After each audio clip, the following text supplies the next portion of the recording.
చూస్తుండగానే ఖరీఫ్ కాలం దగ్గర పడుతోంది. అక్కడక్కడ వేసవి దుక్కులు చేస్తున్నారు. సీజన్ ప్రారంభానికి మరికొంత సమయం ఉంది కనుక రైతులు ఇప్పట్నుంచే వారు వేయబోయే పంటలకు సంబంధించిన విత్తనాల సేకరణలో కాస్త మెలకువగా వ్యవహరించాలి. విత్తు నాణ్యంగా ఉంటేనే కదా దిగుబడులు ఆశాజనకంగా ఉండేది.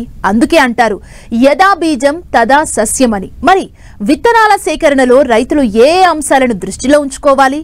అసలు వాటి నాణ్యత ప్రమాణాలను ఏ విధంగా తెలుసుకోవచ్చు? వివరాలు మీకోసం.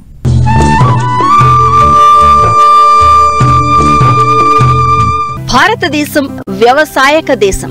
ఇప్పటికీ 70% పైగా వ్యవసాయంపైనే ఆధారపడి జీవనం సాగిస్తున్నారు. అయితే నేడు గతి తప్పిన వాతావరణ పరిస్థితుల వలన రైతు ఎన్నో ఒడుదొడుకుల మధ్యనే కర్రు సాగిస్తున్నాడు.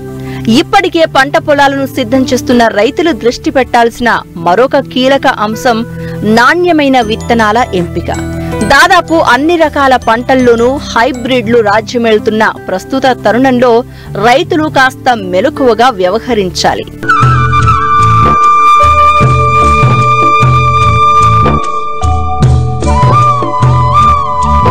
ముందుగా ప్రాంతాలకు అనుగుణంగా వాతావరణ పరిస్థితులకు తగ్గట్లుగా నీటి లభ్యతను బట్టి పంటలను ఎంచుకోవాలి.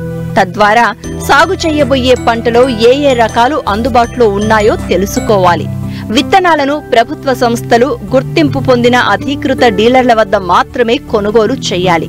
విత్తన సంచులపై ఉన్న సమాచారాన్ని పూర్తిగా చదివి వాటి యొక్క జన్యు, భౌతిక స్వచ్ఛత వివరాలు తెలుసుకోవాలి. 98 నుంచి 100% జన్యు స్వచ్ఛత ఉన్న విత్తనాలను మాత్రమే కొనుగోలు చేయాలి. విత్తన బ్యాగులపై ఉండే పసుపు, నీలం రంగు ట్యాగులు అది బ్రీడర్ విత్తనమా లేక ఫౌండేషన్ విత్తనమా అనే వివరాలు తెలియచేస్తాయి. కొంతమంది రైతులు ధర తగ్గుతుందని రసీదులు లేకుండా కొనుగోలు చేస్తూ ఉంటారు. ఇది ఎంత మాత్రం మంచి పద్ధతి కాదు. విత్తనం కొన్నప్పుడు రసీదు తప్పనిసరిగా తీసుకోవాలి. ఒకవేళ మొలక శాతం తక్కువగా ఉన్నా, విత్తనాలు నాసి రకానివైనా పరిహారం పొందడానికి ఈ బిల్లులు ఎంతగానో ఉపయోగపడతాయి. విత్తనాలను పొలంలో విత్తే ముందు వాటి యొక్క మొలక శాతాన్ని లెక్కగట్టాలి. దీనికోసం 100 విత్తనాలను తడిగుడ్డలో వేసి 2-3 రోజుల పాటు ఉంచాలి.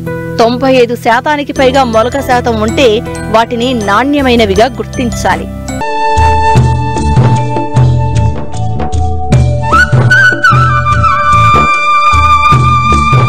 వరి లాంటి పొలాల్లో కోత కోసిన వెంటనే విత్తనాలను వాడుకోవాలంటే ముందుగా వాటిలోని నిద్రావస్థను తొలగించాలి.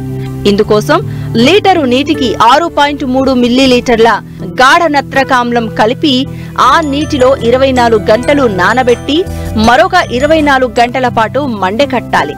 విత్తే ముందు శిలీంద్ర నాశనులతో విత్తన శుద్ధి చేసినట్లయితే భూమి ద్వారా వ్యాపించే తెగుళ్లను అరికట్టిన వాళ్లమవుతాం.